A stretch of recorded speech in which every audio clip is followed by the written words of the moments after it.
먼저 작년 8월부터 여러 차례 간담회와 회의를 거쳐 시각장애 아동 학부모들의 쉼터를 마련한 많은 성과를 이루게 해줘 협력해 주신 이순희 구청장님과 국장님, 어르신 장애인과 부서와 심재범 과장님께 감사의 말씀을 드리며 구정 질문을 시작하겠습니다. 이렇게 우리 구가 시각장애인들을 대상으로 어떤 고민과 논의를 시작하게 된 것은 참 고무적이라고 생각합니다. 하지만 이런 성과가 논의에 그쳐서는 안 될 것이라고 그때 자유발언에서도 제언을 드렸는데요. 국장님, 혹시 그 이후에 우리 구 시각장애인들을 위한 정책이나 사업 등 새롭게 시작하거나 바뀐 점에 대하여 답변 부탁드리겠습니다. 제가 종로구 설립원 학습지원센터와 노원구 시각장애인 복지관 같은 곳을 방문해보니 시각장애인, 특히 아동들을 대상으로 많은 프로그램과 교육이 운영되고 있었습니다. 우리 구는 국내 유일의 시각장애 영유아 학교를 보유한 지자체이기 때문에 이런 프로그램을 확충하기 위해 더욱 애를 써야 할 것으로 생각이 됩니다. 예를 들어 설립원 학습지원센터는 시각장애 영유아를 대상으로 한 촉감 학습 놀이 교실을 운영하고 있고 그 학생들에게 촉감 교재 교구를 보급하거나 유아 방학 교실을 운영하여 교육 돌봄 공백이 생기지 않도록 다양한 프로그램을 두고 있습니다. 그리고 아시다시피 노원구는 시각장애인 복지관을 운영 중인데 우리가 새로 이런 복지관을 만들거나 하는 데는 오랜 시간이 많은 예산이 필요하겠지만 그 안에서 하고 있는 점 역사 교육이라든가 점자 도서 제작 봉사 운영 등을 프로그램 등을 벤치마킹하는 것은 가능성이 있으리라고 생각이 됩니다. 우리 구 차원에서 이런 프로그램을 마련하고 운영할 수 있는지, 혹시 더 나아가 기존의 우리 구 시설을 이용하여 운영하는 것이 가능한지에 대한 것을 답변을 좀 부탁드리겠습니다. 제가 지난 1월부터 저희 지원관과 함께 전국에 시행되고 있는 시각장애인에 대한 조례들을 검토해보면 자료를 좀 조사하고 있습니다.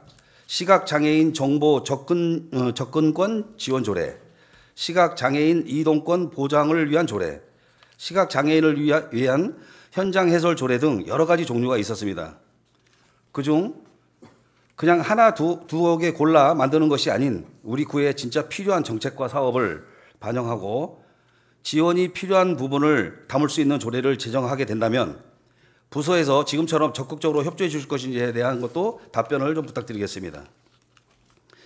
오늘 구정 질문에서는 지난 간담회 논의의 연장선상에서 시각장애인들만을 대상으로 주제를 잡고 말씀드렸지만 작년 자유발언 때부터 말씀드렸던 것처럼 발달장애인에 대한 지원 역시 우리가 늘 관심을 가지고 지켜봐야 할 상황입니다.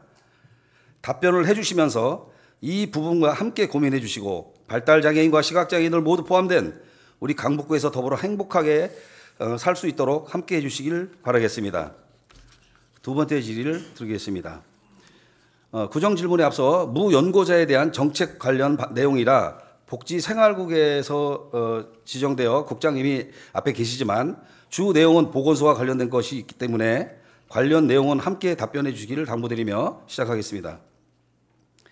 최근 잘 사는 것에 대한 관심과 함께 잘 죽는 법에 대한 관심도 날로 늘어나고 있습니다.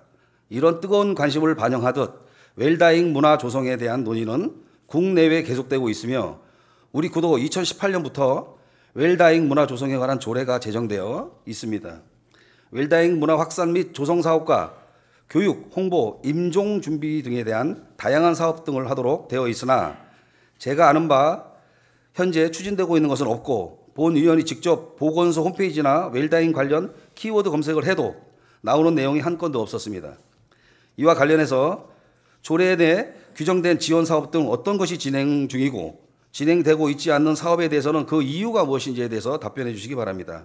특히 지속적인 교육 등 홍보 활동은 별도 조항에서 다시 한번 강조되고 있기 때문에 관련 기관과 단체 등과 유기적인 협력 체제를 구축하도록 한 부분에 대해서는 지난 3년간 어떤 기관과 단체와의 협력이 진행되었는지에 대한 담당 부서인 보건소에서도 답변해 주시기 바라겠습니다.